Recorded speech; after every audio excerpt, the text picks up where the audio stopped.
मज्ञानतिमिरान्धस्य ज्ञानञ्जनशलाकया चक्षुरुन्मिलितं येन तस्मै श्रीगुरुवे नमः। नमो विष्णुपादाय कृष्णप्रेष्ठाय भूतले श्रीमते भक्तिवेदान्त स्वामिनिति नामिने। नमस्ते सारस्वती देवे गौरवाणी प्रचारिणे निर्विशेष शून्यवादी पाश्चात्य देश तारिणे। जय श्री कृष्ण चैतन्य प्रभु नित्यानंद श्री अद्वैत गदाधर शिवासादि गौर भक्त वृंद।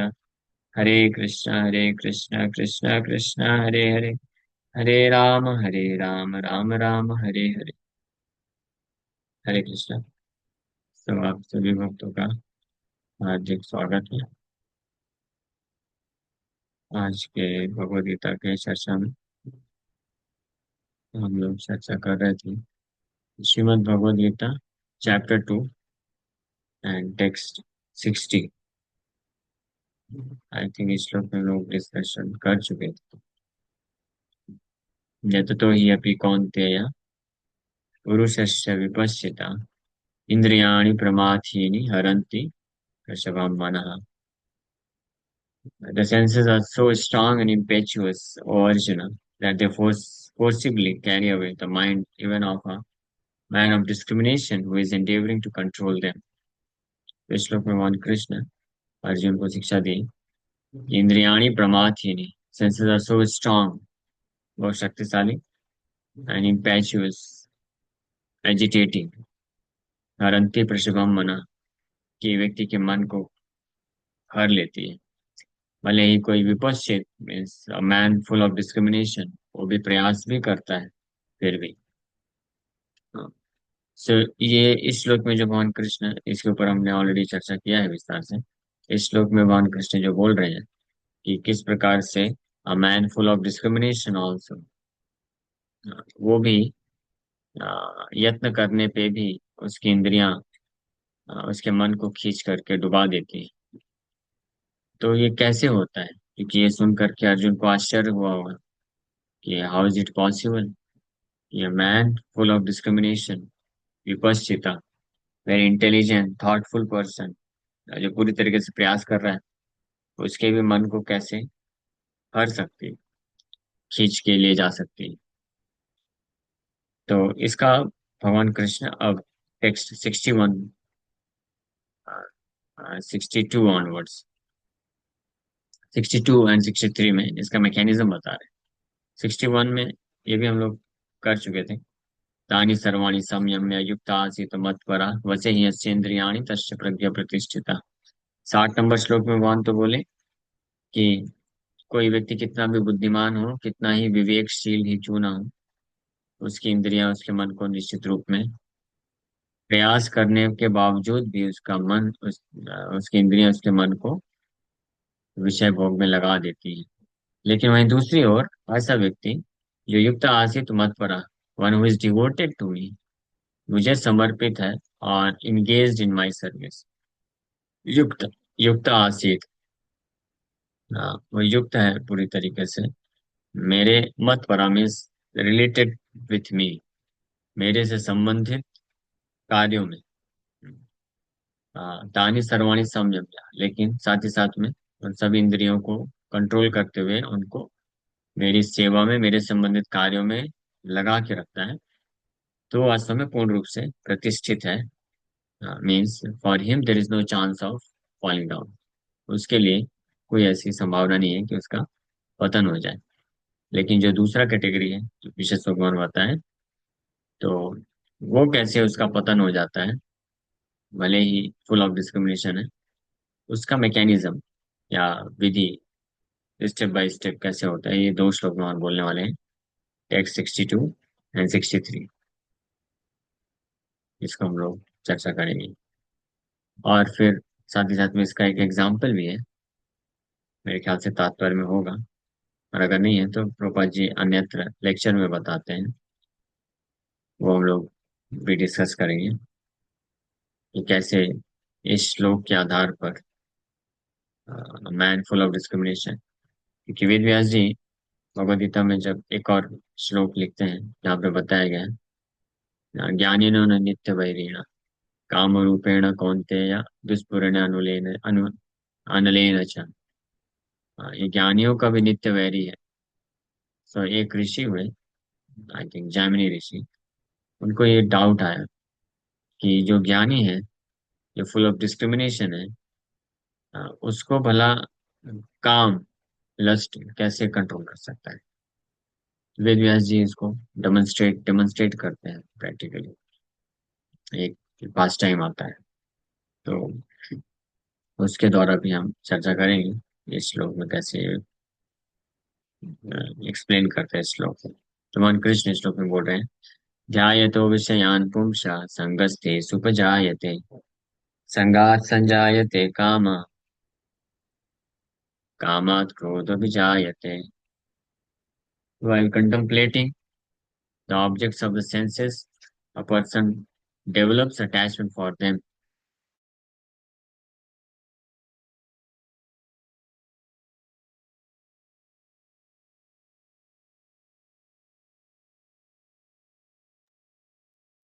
So, while contemplating the objects of the senses, a person develops attachment for them.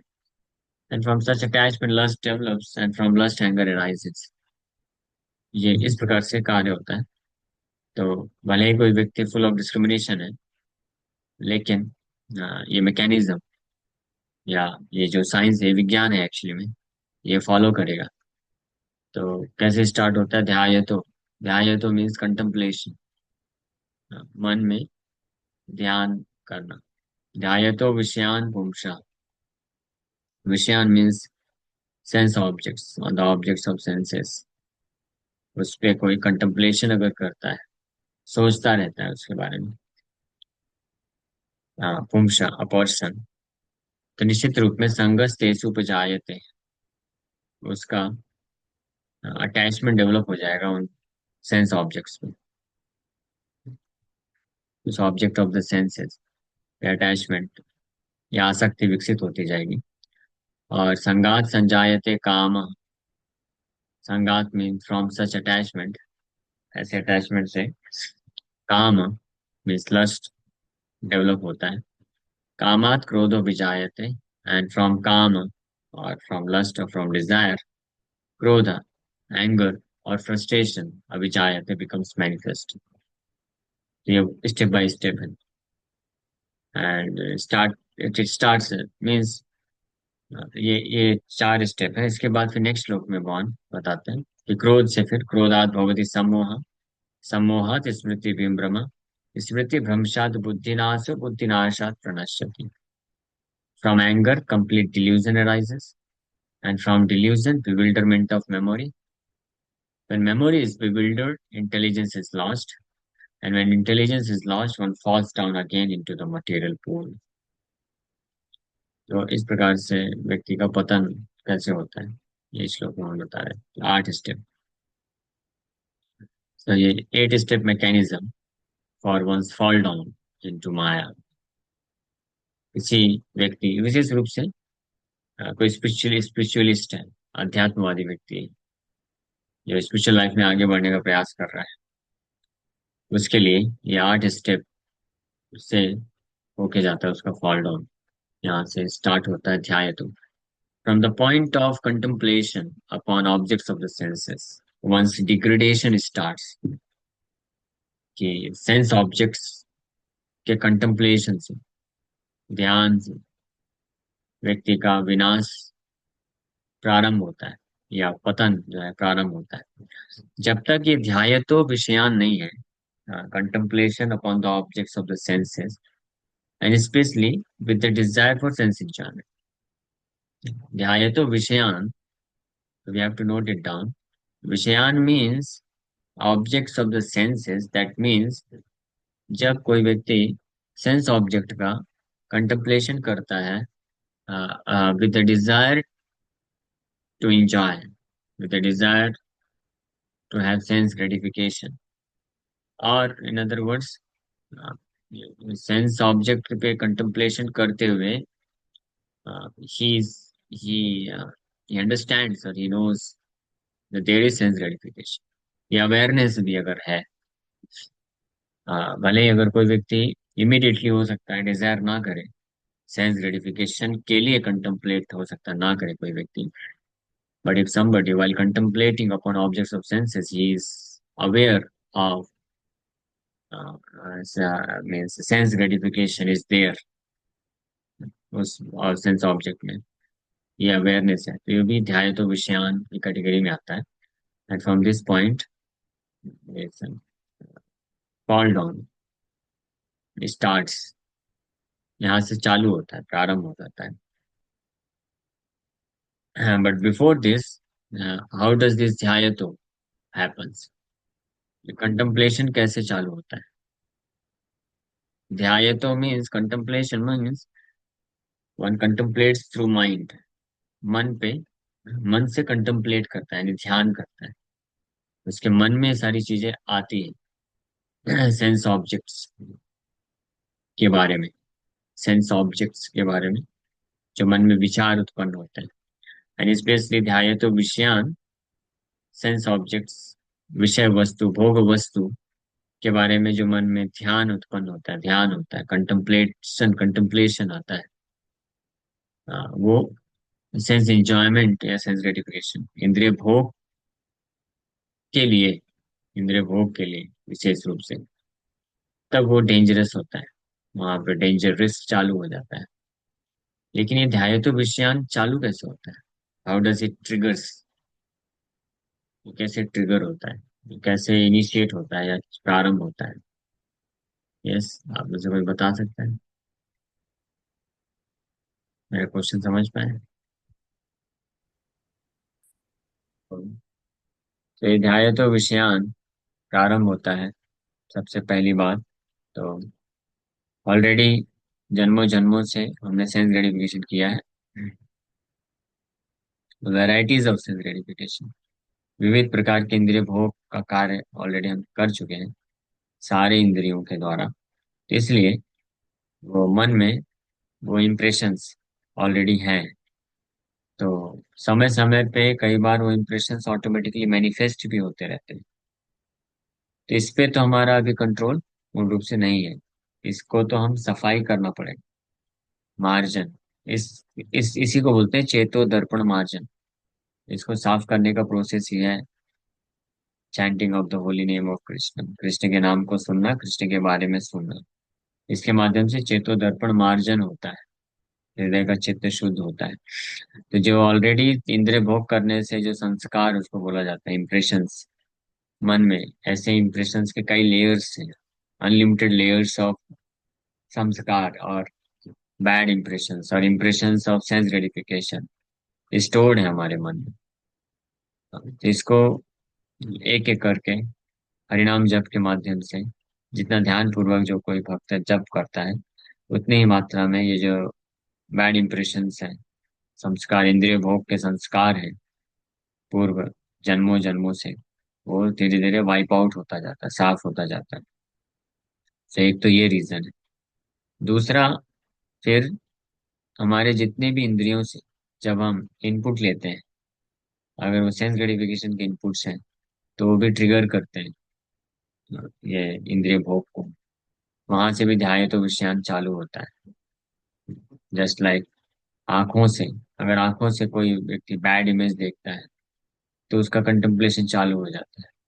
इसका एग्जाम्पल है अजामिल। अजामिल जो है एक बहुत ही शुद्ध ब्राह्मण परिवार में जन्म हुआ, और बचपन से ही उनको ब्राह्मण का आचरण मिला, और शुद्ध तरीके से भगवान की सेवा में लगे थे वो, तो पूर्व जन्म के जो बैड इंप्रेशंस थे तो इतने हावी नहीं थे, वो दबे हुए थे, इसलिए ध्याय तो विषयान का जो कंडीशन है वो फुलफिल नहीं हुआ, तो उनका कंटेम्पलेशन नहीं होता था। लेकिन जैसे उन्होंने एक बैड साइड देखा, एक प्रोस्टिट्यूट और एक जो है शूद्र एक दूसरे को जंगल में आलिंगन कर रहे थे, और नशे में थे वो लोग, उनके कपड़े भी पूरी तरीके से नहीं थे सही, तो ये दृश्य देखने मात्र से आंखों के द्वारा उनके जो ये कंटेम्पलेशन चालू हो गया, ध्याय तो विषयान ट्रिगर हो गया यहाँ से। तो ये जैसे ट्रिगर हुआ, उसके बाद फिर ऑटोमेटिकली जो प्रोसेस भगवान यहाँ पे जो मैकेनिज्म बता रहे हैं, कि एक के बाद एक वो चालू हो गया, और फाइनली अजामिल का पतन हो गया। सो बैड इंप्रेशंस ऑलरेडी हृदय में थे अजामिल के भी, पूर्व जन्म, कई कई जन्मों के इंद्रिय भोग के जो वासनाएं हैं, लेकिन वो ट्रिगर नहीं हुए थे, वो दबे हुए थे, because he was constantly engaged in religious activities, धर्म के कार्य में निरंतर लगा हुआ था, तो इस प्रकार से बचे हुए थे, और धीरे धीरे वो शुद्ध हो रहा था, मार्जन हो रहा था। लेकिन जैसे ट्रिगरिंग सिचुएशन आई थ्रू आइस, वो ट्रिगर हो गया और वो फंस गया, पतन हो गया। इट्स लाइक कोई बीमार व्यक्ति है जिसके अंदर ऑलरेडी इन्फेक्शन है, वायरल इन्फेक्शन या बैक्टीरियल इन्फेक्शन है, तो वो जब एडमिट होता है, डॉक्टर का ट्रीटमेंट ले रहा है, तो वो, हालांकि इन्फेक्शन है ऑलरेडी उसके शरीर में, लेकिन वो ट्रिगर नहीं होता है, वो कंट्रोल्ड रहता है, और वो व्यक्ति को तकलीफ नहीं होती है। धीरे धीरे दवाई ट्रीटमेंट के माध्यम से वो बैक्टीरिया या वायरल इन्फेक्शन भी नष्ट होता जाता है। लेकिन अगर वो कुछ ऐसे इन्वायरमेंट में चला जाता है ट्रीटमेंट कंप्लीट होने के पहले, ऐसे इन्वायरमेंट में जाता है, ऐसा कुछ खा लेता है जिससे बाहर से इनपुट मिलने पे वो जो बैक्टीरियाज हैं, वायरस हैं, वो ट्रिगर हो जाते हैं, तो इमीडिएटली उसका ऐसा भी सिचुएशन हो सकता है कि मृत्यु भी हो सकती है। तो इसलिए ऐसे पेशेंट को चाहिए कि वो अंदर के जो इन्फेक्शन है उसके ट्रीटमेंट करने के दौरान अपने आप को बाहर से इनपुट ना प्रदान करे। तो ध्याय तो विषयान कंtemplation अपॉन द ऑब्जेक्ट्स बिगिंस, जब बाहर से इनपुट मिलता है through any of the senses, किसी भी इंद्रियों के माध्यम से, आंख के माध्यम से, कान के माध्यम से, जीवा के माध्यम से, स्किन के माध्यम से, किसी भी माध्यम से मिलता है, तो ट्रिगर होने की संभावना रहती है, डायरेक्ट परसेप्शन हुआ। दूसरा, अगर डायरेक्ट परसेप्शन नहीं भी है, तो केवल इंद्रिय भोग या सेंस ऑब्जेक्ट्स के बारे में बोल करके या सुन करके भी वो ट्रिगर कर सकता है, कर देता है। जस्ट लाइक, हो सकता है कि कुछ लोग जो है डायरेक्ट एक्सपीरियंस नहीं किए सेंस ग्रेटिफिकेशन, सेंस ऑब्जेक्ट्स के कांटेक्ट को, लेकिन अगर वो इसके बारे में चर्चा करते हैं, जिसको प्रिजल्ट बोला जाता है, जो सोशल मीडिया का यही काम है, सोशल मीडिया के थ्रू उसके बारे में बातें करता है कोई या सुनता है, तो उससे भी ये ट्रिगर हो सकता है, ध्यान तो विषयान चालू हो सकता है और व्यक्ति की मति को भ्रष्ट कर सकता है, वहां से पतन चालू हो जाता है। सो ये जो स्टेप है, ये यहाँ से ट्रिगर होता है, चालू होता है, और एक बार ये ट्रिगर हो गया, सो फिर डिफिकल्ट होता है, ये स्टेप बाय स्टेप फॉलो करता है। ध्यायतो विषयान पुंसा संगस्ते उपजायते। नेचुरली कंtemplation होने के बाद, जो कंtemplate करता है कोई व्यक्ति, तो अगर वो शक्तिशाली है, if is sufficiently powerful spiritually, तो वो ध्याय तो कंtemplation के स्टेज में ही रोक सकता है, और इस प्रकार से अपने आप को बचा सकता है। लेकिन अगर ऐसा नहीं कर पाया, तो नेक्स्ट स्टेप में वो लैंड अप हो जाएगा, जिसको बोलते हैं अटैचमेंट डेवलप होना। संगस तेसु उपजायते, sense objects, sense objects means जहां से हमको कुछ होप है सेंस ग्रेटिफिकेशन मिलने की, उसको सेंस ऑब्जेक्ट बोलते हैं। सो उसके प्रति फिर आसक्ति आ जाएगी निश्चित रूप में, और स्टेप बाय स्टेप ये और पावरफुल और मोर डिफिकल्ट ओवरकम होता जाता है, जितना ध्याय तो के बाद संगस, उसमें अटैचमेंट, एंड अटैचमेंट के बाद काम, lust, strong desire to have it, that is lust, फिर काम के बाद फ्रस्ट्रेशन। ये स्टेप बाय स्टेप चालू होता है। इसके इस श्लोक में हम लोग और चर्चा करेंगे कल की क्लास में। इसमें हो गया, थी विराम करते हैं। Thank you very much. Hare Krishna. किसी वक्त का कोई प्रश्न है तो पूछ सकते हैं।